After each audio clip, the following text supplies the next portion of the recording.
Go yard. I got so much motherfucking design on right now. Break it down, bring it back, make it clap. I got 3 old thoughts, new block, where that thing. Bitches on my line, and you know they come straight. Hold up, what it not, 45, scope it cash like, whoa. How you fucking with these hoes up? Assalamualaikum warahmatullahi wabarakatuh. Selamat pagi, Kak Aisyah. Waalaikumsalam warahmatullahi wabarakatuh. Selamat pagi juga, Saudara Ira. Baik, Kak Aisyah. Bagaimana kabarnya hari ini, Kak? Alhamdulillah baik.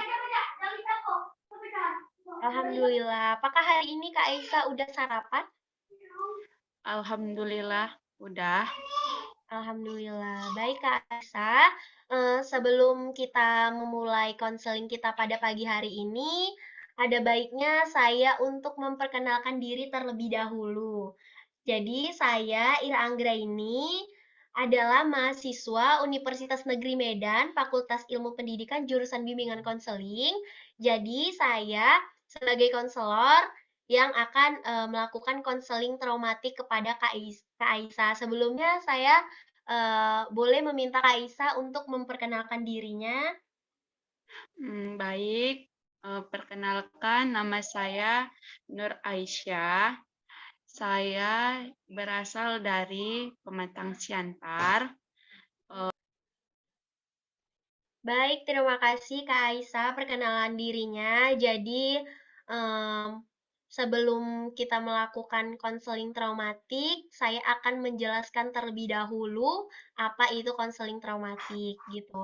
Jadi, konseling traumatik ini adalah upaya konselor untuk memberi bantuan kepada Kak Aisyah dengan kondisi trauma, berupaya untuk melakukan pengembangan dari trauma yang Kakak rasakan. Tujuannya adalah untuk mengadakan perubahan tingkah laku pada Kak Aisyah, sehingga Kak Aisyah hidupnya itu lebih produktif dan memuaskan. Dan konseling ini itu lebih menekankan pada pulihnya kembali kondisi Kak Aisyah pada keadaan sebelum trauma, dan Kak Aisyah ini mampu menjalani hidup baru dan mampu menyesuaikan diri dengan lingkungan baru. Gitu Kak Aisyah. Jadi, adapun asas-asas yang perlu kita perhatikan sebelum melakukan konseling.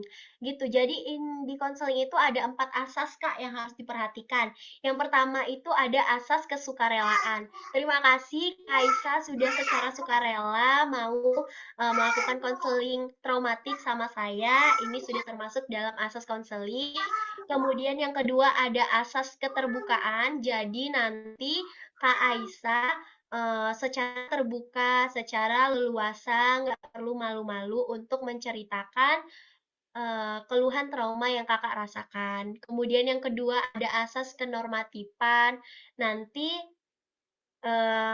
yang kita bicarakan itu tidak lepas dari norma-norma yang berlaku di masyarakat. Kemudian yang keempat ada namanya asas kerahasiaan gitu. Jadi Kak Aisyah, rahasia yang Kakak ungkapkan nanti, saya yakin itu nggak akan bocor 100%, karena di konseling ini ada yang namanya asas kerahasiaan. Namun sebelum itu, saya akan berikan janji saya sebagai konselor untuk lebih meyakinkan Kak Aisyah untuk tidak membongkar apa yang kita bicarakan pada pagi hari ini. Apakah Kak Aisyah bersedia mendengarkan janji yang akan saya ucapkan? Ya, saya bersedia. Baik, akan saya mulai ya. Janji konselor. Dengan ini saya Ira Anggraini menyatakan bahwa saya sanggup dan bersedia menerima, menyimpan, memelihara, menjaga, dan merahasiakan segala data dan keterangan yang Kak Aisyah berikan yang tidak boleh diketahui oleh orang lain, dan saya akan menyimpan data atau informasi yang Kakak berikan untuk diri saya sendiri. Itu janji konseling saya. Dan sebelum itu Kak, kita akan membicarakan berapa lama waktu kita melakukan konseling ini. Sebelumnya kita sepakati berapa lama waktu yang bisa Kakak berikan? Sekitar sejam mungkin. Oke, 30 menit sejam juga bisa. Oke, Kak Aisyah. Seberapa siapnya kita lakukan konseling ini ya? Oke, baik. Setelah saya menjelaskan semuanya tadi, apakah Kak Aisyah ada yang ingin ditanyakan atau kurang jelas dari pengertian dan tujuan dari janji-janji yang saya berikan tadi? Apakah ada yang ingin ditanyakan, Kak Aisyah? Sepertinya tidak ada. Baik, langsung aja ya. Kira-kira apa sih yang membawa Kak Aisyah untuk mau melakukan konseling ini? Kira-kira Kak Aisyah membawa cerita apa nih? Silakan diceritakan Kak Aisyah. Saya akan menceritakan trauma saya terhadap ayah tiri saya. Hmm. Baik, Eh, Kak. Gimana itu Kak ceritanya? Boleh diceritain? itu kejadiannya waktu saya SMP kelas 1. Pada awalnya mama saya itu kerja di Malaysia, terus mama saya ini bertemulah dengan ayah tiri saya ini yang sama-sama bekerja di Malaysia. Setelah itu, karena mama saya sendirian di Malaysia, mama saya pun menyetujui untuk menikah. Nah, setelah menikah, udah berapa lama mereka di sana? Sekitar setahun lebih lah. Terus mereka pulang. Nah, terus saya pun tinggal bersama adik saya, ikut sama mama. Terus berjalannya waktu, ya karena perekonomian, adalah percecokan antara mama saya dan ayah tiri saya ini. Nah, setelah percecokan ini, mama saya memutuskan kembali untuk ke Malaysia. Setelah mama saya ke Malaysia, mama saya memberikan amanat kepada ayah tiri saya untuk menjaga saya dan adik saya. Setelah itu, berapa lama kemudian berjalannya waktu, saya pada malam hari itu, pada saat itu kami tinggal bersama 4 orang di dalam rumah itu. Saya, adik saya, ayah tiri, sama adik mama saya yang saya panggil itu lele saya. Jadi kebetulan lele saya waktu itu sering pulang malam gitu. Jadi ya kami di rumah itu seringnya bertiga gitu. Jadi biasanya itu di dalam rumah yang kami tempatin itu hanya ada sebenarnya 2 kamar, tapi 1 kamar itu dijadikan tempat penyimpanan barang. Jadi tinggal 1 kamar. Itu untuk kami tinggal berdua sama adik saya. Jadi ayah sama adik mama saya atau yang kami sebut lele ini tidurnya di ruang TV. Jadi suatu malam ketika kami sudah tidur semua, saya terbangun karena inilah yang membuat saya trauma. Ayah saya tiba-tiba memegang-megang tangan saya.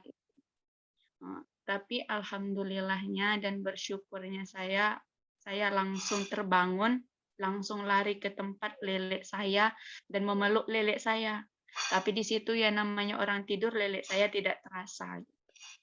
Tapi di situ ayah saya langsung lari ngejar saya karena dia lihat saya deket sama lele saya, dia nggak berani gitu. Dia agak jauh terus dia ngomong seperti ini. Enggak, tadi ayah kesini cuman karena di luar banyak nyamuk, katanya kayak gitu. Jadi setelah kejadian itu, saya nggak berani ngomong sama siapa-siapa. Terus saya langsung memutuskan mendatangi adik mama yang kedua, itu ibu saya. Terus saya bilang sama ibu saya, sama suaminya saya panggil Pak Le. Terus saya bilang, Pak Le, antarin aku ke Siantar, itu kebetulan ke tempat ayah saya gitu. Terus ya diantarkan sama Pak Lek lah. Pak Lek sebenarnya udah nanya, kenapa kok tiba-tiba, nanti Mama marah. Karena kebetulan itu kejadiannya baru-baru aja Mama ke Malaysia. Jadi itu kemungkinan Mama belum punya HP, jadi belum bisa ngabarin ke kami semua yang ada di sana gitu. Termasuk adik-adiknya belum ada gitu kan. Jadi ibu saya ini sebenarnya nggak ngasih, tapi karena saya memaksa, jadinya dibilang sama suaminya ibu saya ini yang kami sebut Pak Le, dia mengatakan ya udah besok kita berangkat ke Siantar. Jadi itulah kisah trauma saya, dan itu diketahui oleh semua orang, dan saya berani membicarakan itu setelah berlalu 3 tahun yang lalu, baru saya berani ngomong ke semuanya gitu. Sebelum kejadian itu ya saya baik-baik aja, saya nggak ada kenapa-kenapa, tapi semenjak malam itu jadi saya trauma berat sama laki-laki. Bahkan bukan sama laki-laki yang mana, saudara saya pun saya takut yang namanya laki-laki. Oke, sekian dan terima kasih. Baik, Kak Aisyah, saya turut merasakan apa yang Kakak rasakan karena posisinya pada malam itu Kakak di rumah perempuan sendiri gitu ya, Kak? Oke. Selain itu, kan 3 tahun nih Kakak nggak cerita. Kira-kira alasannya apa? Kenapa Kakak nggak berani cerita? Atau Kakak, mikir karena, stigma masyarakat atau karena Kakak memang belum mau cerita atau bagaimana, Kak? Itu ya gini ya, itu kan kejadiannya waktu aku masih SMP gitu ya. Itu istilahnya anak segitu masih takut-takutnya, apalagi kayak itu kan istilahnya kita udah puber gitu. Jadi kayak rasa takutnya itu berlebihan gitu. Di situ pun saya setelah kejadian itu saya langsung tidak bisa tidur, tangan saya keringetan, pokoknya itu sampai sekarang belum bisa hilang dalam pikiran saya, masih teringat terus gitu. Sampai sekarang apakah Kakak masih memikirkan atau merasakan trauma yang Kakak ceritakan tadi, Kak? Ya kalau sebenarnya sampai sekarang, bahkan setiap saya melihat ciri-cirinya seperti ayah saya, laki-laki berewokan atau yang sangat, saya takut. Oke, kemudian Kak, dampaknya sampai sekarang itu setelah kejadian tersebut itu, bagi Kakak itu apa? Kakak trauma sama laki-laki, bagaimana Kak? Ya dampaknya itu ya satu, saya jadinya kalau dibilang orang, kalau misalnya saya nampak yang kayak gitu, saya tuh nggak mau nyapa. Terus yang kedua, aku itu kayak lebih takut gitu, kemana-mana nggak berani sendiri, harus didampingin gitu. Itu aja sih. Eee, Setelah kejadian itu, apakah ada tindak lanjut dari keluarga Kakak untuk, meminta pertanggungjawaban sama ayah tiri Kakak? Ya gini, kan itu kan sudah 3 tahun tuh berlalu. Saya menceritakanlah, berani itu awalnya saya menceritakannya kepada ibu saya, adik mama saya yang perempuan itu. Terus ibu saya itu yang marah-marah gitu, karena kan kenapa nggak bilang dari awal gitu. Ya sekarang kalau dicari ya dia bakalan nggak ada. Terus ditelepon, berusaha dihubungin sama keluarga pihak dari mama, ternyata dia sudah ganti nomor HP-nya gitu. Jadi sampai sekarang udah nggak tahu lagi keberadaan dia itu di mana dan di mana. Oke, Kak, apakah masih ada lagi yang, belum Kakak ceritakan, yang masih terpendam di hati Kakak, gitu? Silakan aja, Kak, ceritakan biar kita sama-sama terbuka. Ya itulah kan kalau misalnya gitu kan, ya bukan apa ya namanya, kita trauma gitu kan. Ya bukan cuman sama orang lain gitu kan. Ya misalnya kalau misalnya aku sendiri gitu sama ayah kandung aku juga takut gitu. Jadi kayak aku tuh sekarang jadinya takut aku tuh berlebihan gitu ke siapapun gitu. Makanya susah sekarang aku gitu daripada yang dulu. Kalau yang dulu itu aku tuh mau sama orang nggak kenal, mau sama yang kenal, aku tuh ramah, sering ya istilahnya nyapa, Pak gitu. Sekarang semenjak kejadian itu, jangankan untuk menyapa, melihatnya saja aku udah lari gitu. Saking takutnya itulah. Oke, jadi orang tua kakak yang ada di Malaysia itu bagaimana kak tanggapannya? Setelah itu mama saya ya terlihat syok gitu, kayak nggak percaya gitu kan. Ya saya sempat juga dimarahin, yang betul apa gitu, karena kan namanya juga mama aku kayak syok gitu kan. Terus ya aku bilang, iya ini memang kenyataannya, aku nggak bohong, aku bilang kayak gitu kan. Ya udah, langsung mama pun berusaha menghubungi dia, ternyata juga nggak bisa gitu. Dan setelah itu pun mama menceraikan dia gitu. Oke, Kak. Kira-kira di bagian tubuh, bagian mana yang kakak merasa sesak atau sakit? Ya jelas waktu kejadian itu. Iya, waktu kejadian atau sekarang, bekas sakit yang kakak rasakan itu di bagian yang mana? Kalau ya sampai sekarang itu ya di hati gitu. Kayak ya sakit gitu. Kalau ingat-ingat itu kayak gitulah, kayak traumanya itu ya nggak bisa dibilang gitu. Tapi aku ngerasain gitu. Sampai-sampai aku tuh masih ingat detail aku kayak mana lari deketin lele aku, dia ngomongnya kayak mana, aku masih ingat kejadian itu. Nah, terus Kak, waktu kakak memeluk paman kakak nih, Lele kakak, terus tanggapannya bagaimana? Kan soalnya si pelaku itu masih berada satu rumah sama kak ya? Iya, itu kan pas saya peluk itu, lele saya tidak terasa, jadi dia nggak bangun. Jadi keesokan harinya saya ingat itu kan, dia langsung kayak ngasih saya uang, terus belikan kami mie, telur, kayak perlengkapan makan, karena katanya dia mau pergi gitu kan. Dia bilang gitu sama saya gitu, katanya dia mau pulang kampung karena asal kampung dia itu Aceh. Kata dia mau ke Aceh gitu. Jadi dia memberikan saya uang, belikan perlengkapan untuk lauk-lauk makan seperti mie, telur, beras gitu. Setelah itu dia udah nggak nampakkan lagi diri dia sampai sekarang.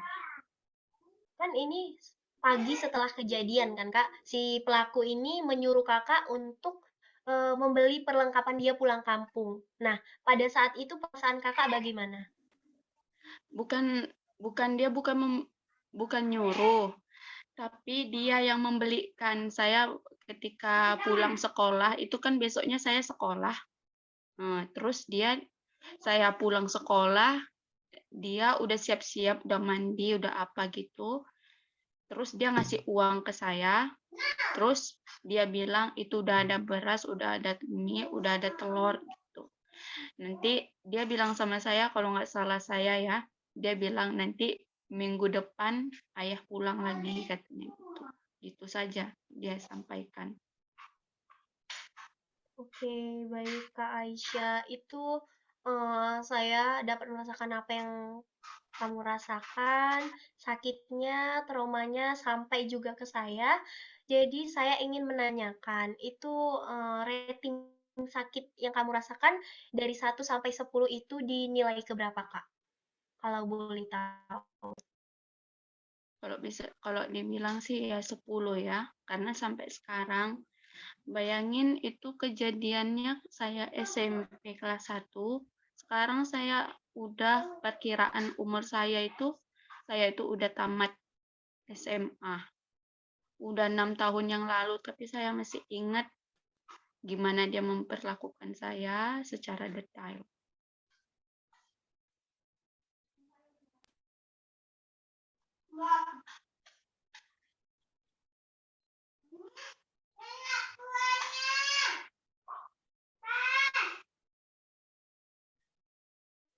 Berarti Ah, baik Kakak, dari cerita yang kamu ceritakan tadi mengenai trauma pelecehan seksual oleh ayah tiri, jadi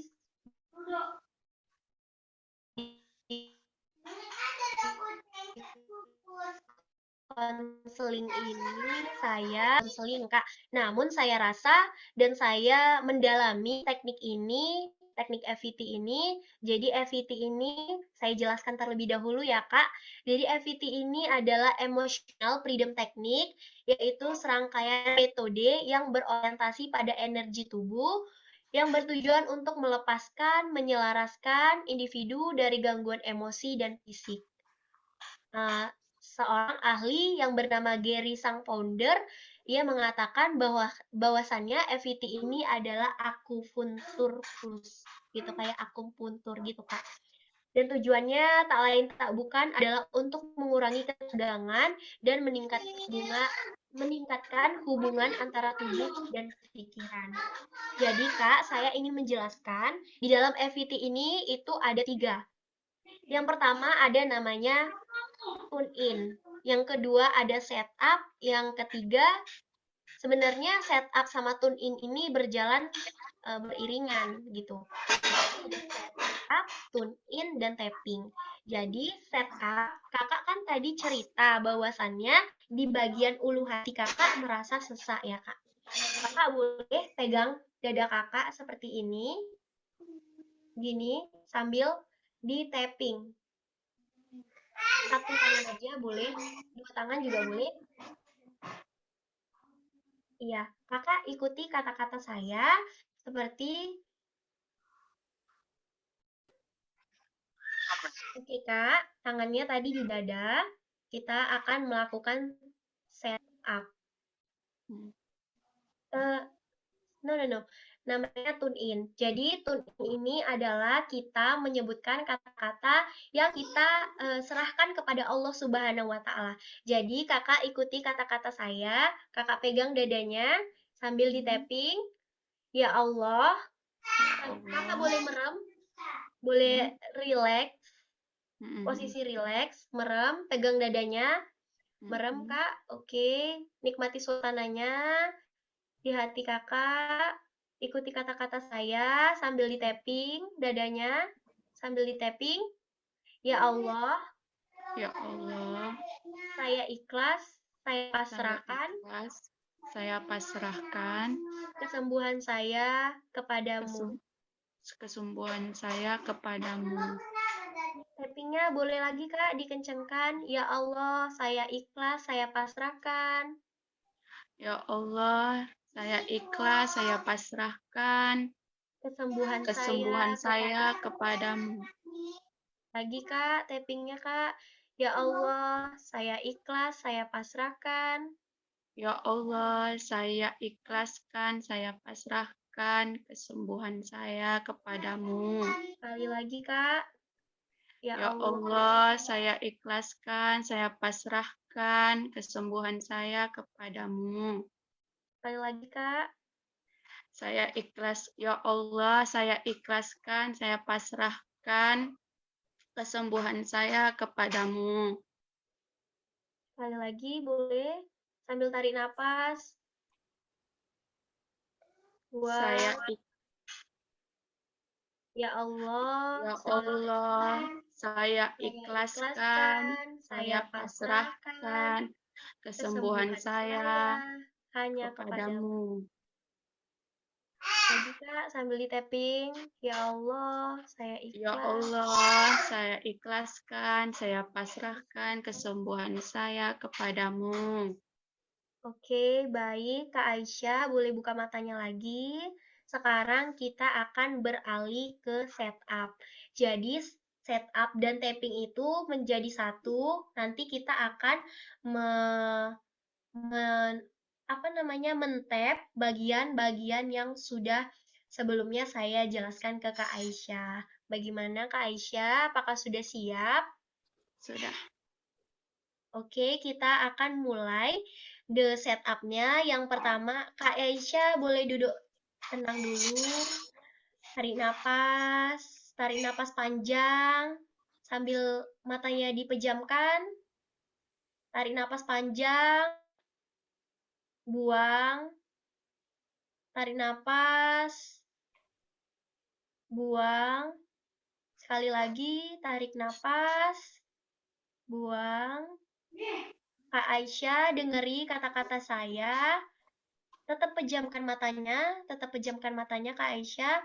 Oke, kita akan set up. Tangannya boleh di atas ubun-ubun, kepala ubun-ubun, Kak. Satu aja, satu tangan saja. Oke, sambil di tapping, Kak Aisyah ikuti kata-kata saya. Meskipun saya trauma, Meskipun saya trauma, saya menerima diri saya dengan ikhlas saya menerima diri saya dengan ikhlas dan apa adanya. dan apa adanya. Sekali lagi, meskipun saya trauma, Meskipun saya trauma, saya ikhlas, saya pasrahkan saya ikhlas, saya pasrahkan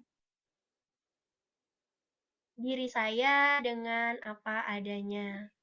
diri saya dengan apa adanya. Sekarang di tengah jidat, sambil merem juga Kak Aisyah, posisinya rileks. Meskipun saya trauma, Meskipun saya trauma, saya ikhlas menerima saya ikhlas menerima diri saya diri saya dengan apa adanya. dengan apa adanya. Sekali lagi, meskipun saya trauma, Meskipun saya trauma, saya ikhlas menerima diri saya saya ikhlas menerima diri saya dengan apa adanya. dengan apa adanya. Oke, sekarang depan alis, tangannya dua-dua di depan alis, sambil di tapping. Meskipun saya trauma, Meskipun saya trauma, saya menerima diri saya saya menerima diri saya dengan ikhlas dan apa adanya. dengan ikhlas dan apa adanya. Sambil di tapping, sekali lagi, meskipun saya trauma, Meskipun saya trauma, saya ikhlas menerima diri saya saya ikhlas menerima diri saya apa adanya. apa adanya. Di samping mata sekarang, sambil di tapping, meskipun saya trauma, Meskipun saya trauma, saya ikhlas menerima diri saya saya ikhlas menerima diri saya dengan apa adanya. dengan apa adanya. Sekali lagi sambil di tapping, meskipun saya trauma, Meskipun saya trauma, saya ikhlas menerima diri saya saya ikhlas menerima diri saya dengan apa adanya. dengan apa adanya. Di bawah mata boleh sambil di tapping, meskipun saya trauma, Meskipun saya trauma, saya menerima diri saya saya menerima diri saya dengan ikhlas dan apa adanya. dengan ikhlas dan apa adanya. Sekali lagi, meskipun saya trauma sambil di tapping, Meskipun saya trauma, saya menerima diri saya saya menerima diri saya dengan ikhlas dan apa adanya. dengan ikhlas dan apa adanya. Di bawah hidung boleh satu tangan saja. Meskipun saya trauma, Meskipun saya trauma, Saya ikhlas menerima Saya ikhlas menerima diri saya dan apa adanya. diri saya dengan apa adanya. Sekali lagi, meskipun saya trauma, Meskipun saya trauma, saya ikhlas menerima diri saya saya ikhlas menerima diri saya dengan apa adanya. dengan apa adanya. Di bawah dagu, di bawah bibir, meskipun saya trauma, Meskipun saya trauma, saya ikhlas menerima saya ikhlas menerima diri saya dengan apa adanya. diri saya dengan apa adanya. Sekali lagi, meskipun saya trauma, Meskipun saya trauma, saya ikhlas menerima diri saya dengan apa adanya. saya ikhlas menerima diri saya dengan apa adanya. Oke, baik di tulang kerangka boleh sambil tangan dua. Meskipun saya trauma sambil di tapping. Meskipun Meskipun saya saya trauma, saya menerima diri saya saya menerima diri saya dengan ikhlas dan apa adanya. dengan ikhlas dan apa adanya. Sekali lagi, meskipun saya trauma, Meskipun saya trauma, saya ikhlas menerima diri saya dengan apa adanya. saya ikhlas menerima diri saya dengan apa adanya. Di atas dada boleh. Meskipun saya trauma sambil di tapping, Meskipun saya trauma, saya menerima diri saya dengan ikhlas dan apa adanya. saya menerima diri saya dengan ikhlas dan apa adanya. Sekali lagi, meskipun saya trauma, Meskipun saya trauma, saya ikhlas menerima diri saya saya ikhlas menerima diri saya dengan apa adanya. dengan apa adanya. Di bawah ketiak kanan boleh angkat tangan, Kak.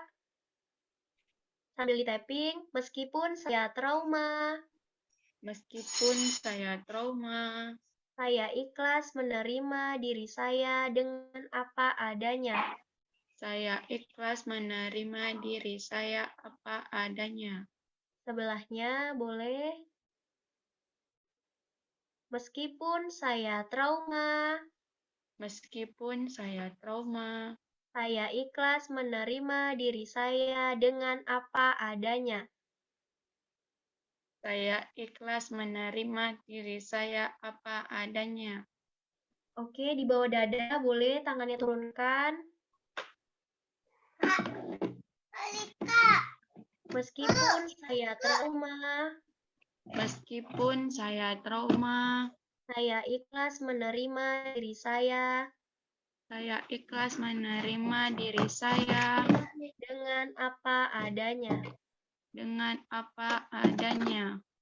Oke, sekarang buka matanya Kak Aisyah. Baik, Kak Aisyah, tadi kita sudah melakukan teknik EVT, emotional freedom technique. Jadi, karena sebelumnya saya menanyakan rating trauma Kakak di 10%, di nilai 10, sekarang setelah melakukan teknik EVT tadi, kurang berapa persen sakit yang Kakak rasakan dari sebelumnya? Boleh diceritakan, Kak? Saya sedikit merasakan rileks dan agak tenang gitu pikirannya. Dan saya memberikan sudah berkurang menjadi 8 lah. Oke, sudah berkurang 2%. Nah, Kak Aisyah, ini teknik juga bisa Kakak lakukan sendiri di rumah. Kalau Kakak sebelum tidur, Kakak bisa sambil tapping, seperti yang tadi, saya menerima diri saya dengan ikhlas dan apa adanya, itu boleh Kakak aplikasikan sendiri secara mandiri. Namun apabila Kak Aisyah butuh pertolongan, kita juga bisa melakukan konseling traumatik di next time selanjutnya kira-kira Kak Aisyah bisanya kapan? Kalau, Kakak mau melakukan konseling traumatik lagi, kira-kira kapan, Kak?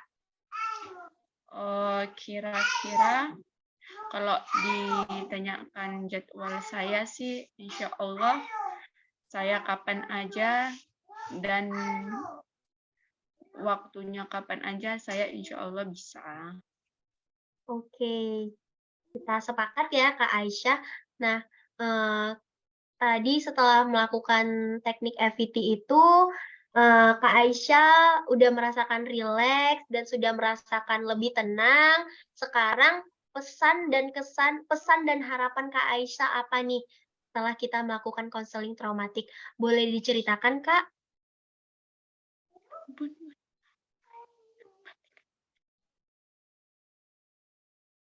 Pesannya saya ingin diri saya kembali pulih dan saya kepingin saya itu menghilangkan semua trauma saya itu agar saya kembali lagi menjadi diri saya yang dulu. Baik, semoga pesan dan harapan yang Kakak ucapkan menjadi terkabul dan semoga ke depannya trauma ini nilainya atau ratingnya dari yang 8 itu setelah kita lakukan konseling semoga bisa menurun, gitu ya, Kak. Dan pesan saya Kakak juga bisa tadi melakukan EVT ini sendiri di rumah, gitu ya, Kak. Baik, terima kasih Kak Aisyah atas, konseling kita hari ini. Kak Aisyah sudah mau terbuka, sudah mau menceritakan trauma yang Kakak rasakan. Saya juga turut merasakan apa yang Kakak rasakan, dan semoga ke depannya kejadian seperti itu nggak pernah kita, kembali rasakan. Semoga biar kita nggak throwback ke masa lalu, gitu ya, Kak. Dan, semoga Kak Aisyah di Siantar sehat-sehat saja, sekeluarga saya doakan, amin. Dan semoga kita bertemu tatap muka ya Kak, biar kita bisa meet and greet untuk menceritakan kelanjutan, konseling kita selanjutnya. Baik, mungkin itu saja Kak Aisyah, saya tutup. Kak Aisyah ada yang ingin ditanyakan sebelumnya? Sepertinya tidak ada. Oke, baik, maka akan saya tutup. Assalamualaikum warahmatullahi wabarakatuh. Terima kasih Kak Aisyah, selamat siang. Waalaikumsalam warahmatullahi wabarakatuh. Selamat siang juga.